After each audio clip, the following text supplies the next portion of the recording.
सभी भक्तों को जय सिया राम। ओम श्री हनुमते नमः। ओम श्री हनुमते नमः। ओम श्री हनुमते नमो नमः। बंधुओं, मंगलवार व्रत की कथा इस प्रकार से है। प्राचीन समय में ऋषि नगर में केशवदत्त ब्राह्मण अपनी पत्नी अंजनी के साथ रहता था। केशवदत्त को धन संपत्ति की कोई कमी नहीं थी। सभी लोग केशवदत्त का सम्मान करते थे, लेकिन कोई संतान नहीं होने के कारण केशवदत्त बहुत चिंतित रहा करता था। पुत्र प्राप्ति की इच्छा से दोनों पति पत्नी प्रत्येक मंगलवार को मंदिर में जाकर हनुमान जी की पूजा करते थे। विधिवत मंगलवार का व्रत करते हुए उन लोगों को कई वर्ष बीत गए, पर उन्हें कोई भी संतान की प्राप्ति नहीं हुई। केशवदत्त बहुत निराश हो गए, लेकिन उन्होंने व्रत करना नहीं छोड़ा।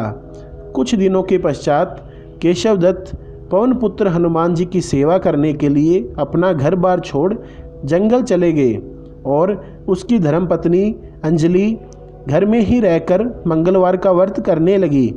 इस प्रकार से दोनों पति पत्नी पुत्र प्राप्ति की इच्छा से मंगलवार का विधिवत व्रत करने लगे।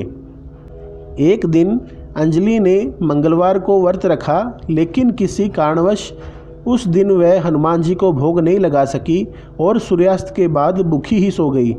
तब उसने अगले मंगलवार को हनुमान जी को भोग लगाए बिना भोजन नहीं करने का प्रण कर लिया। 6 दिन तक वह भूखी प्यासी रही। 7वें दिन मंगलवार को अंजलि ने हनुमान जी की विधिवत रूप से पूजा अर्चना की, लेकिन तभी भूख प्यास के कारण वह बेहोश हो गई। अंजलि की इस भक्ति को देखकर हनुमान जी प्रसन्न हो गए और उसे स्वपन देते हुए कहा, उठो पुत्री, मैं तुम्हारी पूजा से प्रसन्न हूँ और तुम्हें सुंदर और सुयोग्य पुत्र होने का वर देता हूँ। यह कहकर पवन पुत्र अंतर्ध्यान हो गए। तब तुरंत ही अंजलि ने उठकर हनुमान जी को भोग लगाया और स्वयं भी भोजन किया। हनुमान जी की अनुकंपा से कुछ महीनों के बाद अंजलि ने एक सुंदर बालक को जन्म दिया। मंगलवार को जन्म लेने के कारण उस बच्चे का नाम मंगल प्रसाद रखा गया। कुछ दिनों के बाद केशवदत्त भी घर लौट आया। उसने मंगल को देखा तो अंजलि से पूछा, यह सुंदर बच्चा किसका है? अंजलि ने खुश होते हुए हनुमान जी के दर्शन देने और पुत्र प्राप्ति होने का वरदान देने की सारी कथा सुना दी। लेकिन केशवदत्त को उसकी बातों पर विश्वास नहीं हुआ। उसके मन में यह कलुषित विचार आ गया कि अंजलि ने उसके साथ विश्वासघात किया है और अपने पापों को छिपाने के लिए झूठ बोल रही है। केशवदत्त ने उस बच्चे को मार डालने की योजना बनाई। एक दिन केशवदत्त स्नान करने के लिए कुएं पर गया। मंगल भी उसके साथ था। केशवदत्त ने मौका देखकर मंगल को कुएं में फेंक दिया और घर आकर बहाना बना दिया कि मंगल तो कुएं पर मेरे पास पहुंचा ही नहीं। केशवदत्त के इतने कहने के ठीक बाद मंगल दौड़ता हुआ घर लौट आया। केशवदत्त मंगल को देखकर बुरी तरह हैरान हो उठा।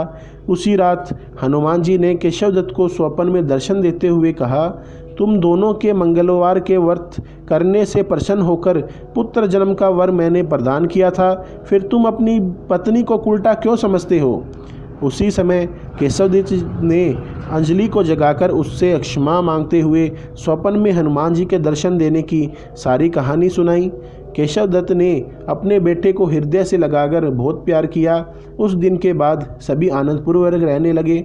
मंगलवार का विधिवत व्रत करने से केशवदत्त और उनके परिवार के सभी कष्ट दूर हो गए। इस तरह जो स्त्री पुरुष विधिवत रूप से हनुमान बालाजी और मंगलवार करते हैं और व्रत कथा सुनते हैं, अंजनी पुत्र हनुमान जी उनके सभी कष्टों को दूर करते हुए उनके घर में धन संपत्ति का भंडार भर देते हैं और शरीर के सभी रक्त विकार के रोग भी नष्ट हो जाते हैं। बोलो श्री बालाजी महाराज की जय। ओम श्री हनुमते नमः। जय सिया राम, जय सिया राम, जय सिया राम, जय सिया राम।